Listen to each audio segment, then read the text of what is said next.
we're going to continue looking at our chord functionality here. So just to be clear, there's some different areas we can click on the interface to be able to edit different characteristics of our chords. So if we click on progression, this is going to be our main progression where we can choose to set exactly what we want the kind of core progression to be from which everything else is going to derive its harmony and its melody. Now, if we click on this area here, this allows us to actually change the sound. We'll look at that in a second. And if we click on the kind of region here, the MIDI region, this is where we can change the chord clip, which is what we're going to look at first. And this gives us various different kind of settings that we can change here.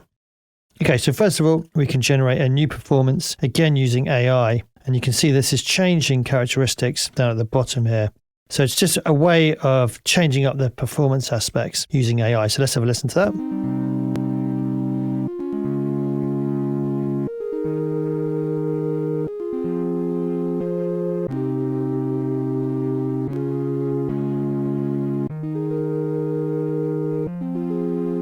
So it gives you a little bit more of a performed kind of style. Okay, so that's how we can use AI, and you can see it's automatically changing these settings here. But we can actually do some manual tweaking here as well. So first of all, we have the rhythmic rules we can choose from. So we can have an all bar duration. We can have every beat note, every eighth note on the beat, and so on and so forth, 16th notes.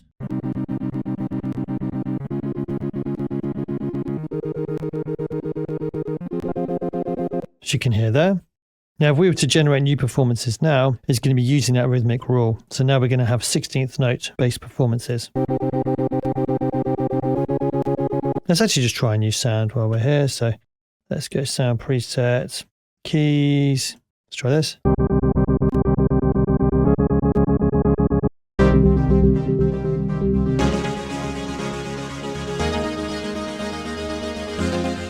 Let's try that bipolar setting. Sounds quite nice. Okay, we'll go back to the chord clip next. Now, in addition, let's actually put this to eighth notes to demonstrate this. So we've got this polyrhythm feature as well. Now I'm going to put the metronome on here. Don't worry, this might clip because the metronome is quite loud, but it allows us to hear the rhythm. So using polyrhythm,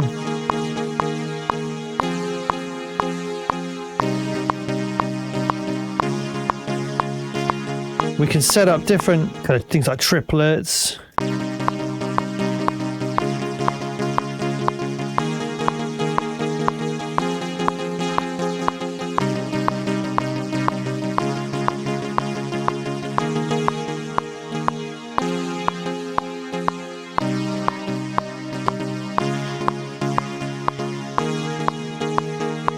So for example, here per bar, we have 5 eighth notes. You can see that 1, 2, 3, 4, 5. 7 eighth notes here.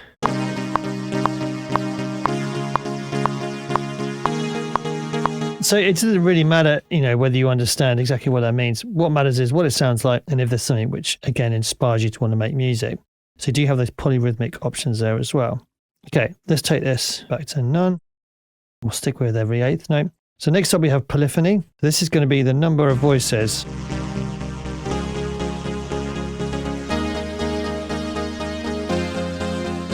So we can have thicker, more complex chords or kind of simpler lines here.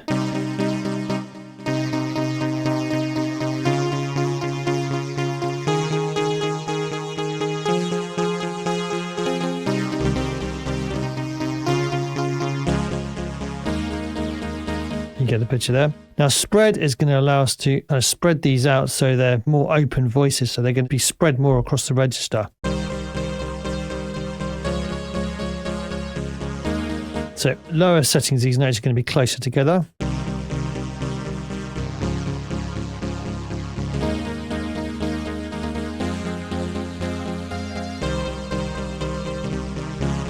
Now strum is going to separate the notes in the same way as when a guitarist plays a chord, they can't physically play all the notes at the same time using the plectrum, because obviously the plectrum is going to pluck one note at a time, and that's recreating that using this strum feature.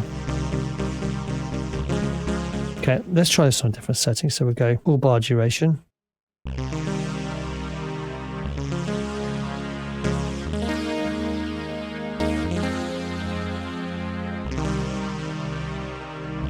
So let's go to the sound here and let's try pluck, and let's try this one, raindrop.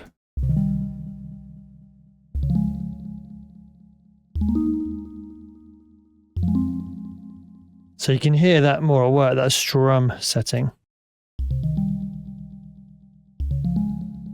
Okay, now octave allows us to pitch this up or down.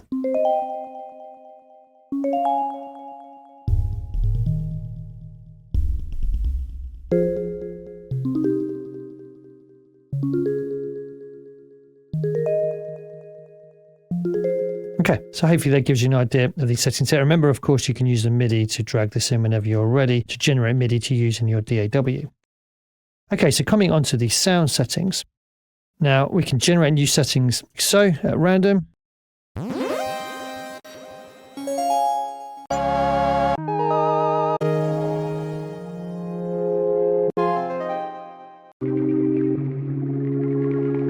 So you can just kind of try and find some happy accents that way, or you can go through and choose something directly. Now, when you choose a category here, the sound preset options will change. So we come onto here, we can also change the category from here too. So let's say we wanted a lead sound, let's try glimmer.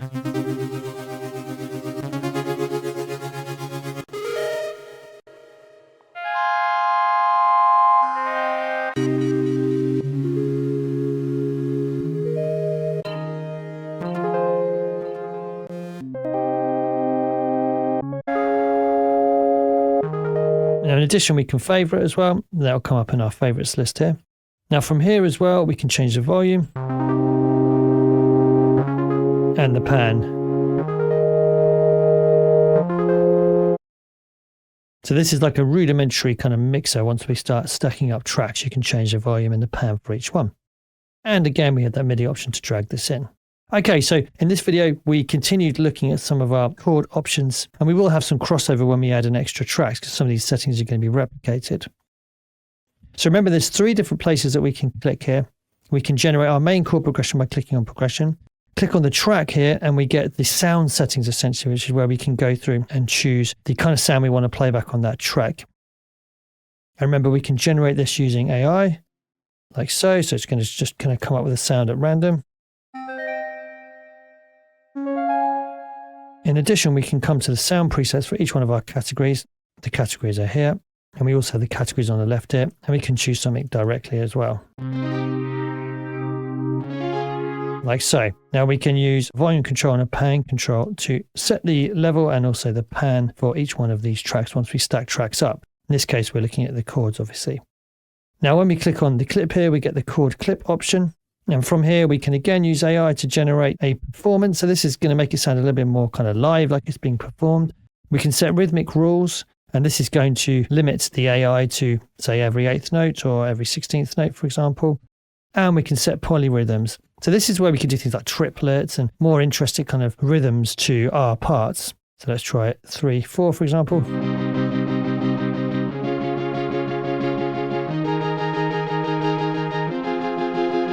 Okay, polyphony is going to be the number of voices playing back, so how simple or complicated the passage is, obviously using the chord tones. Spread is going to determine how these are going to be spread in the register, so they're going to be more open. So basically the difference between the lowest note and the highest note is going to be extended with the spread parameter. If it's lower, they're going to be closer together.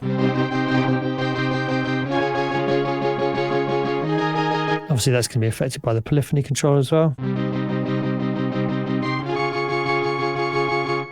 Okay, the strum control is going to have a strum created essentially. Now, this could be kind of high to low or low to high. So this is recreating the way that a guitarist will strum all 6 strings. But obviously, if he's strumming downwards, he'll be triggering the lowest note first and then going progressively higher. If he's strumming upwards, the highest note will be plucked first, going progressively lower.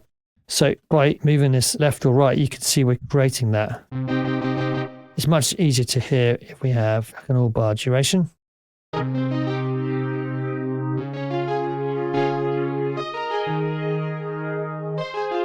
So that's like an up strum.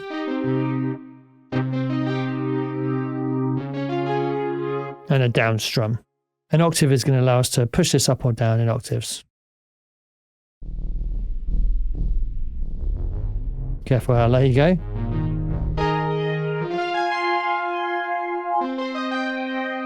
And remember, we can drag MIDI in as well to bring this into our DAW.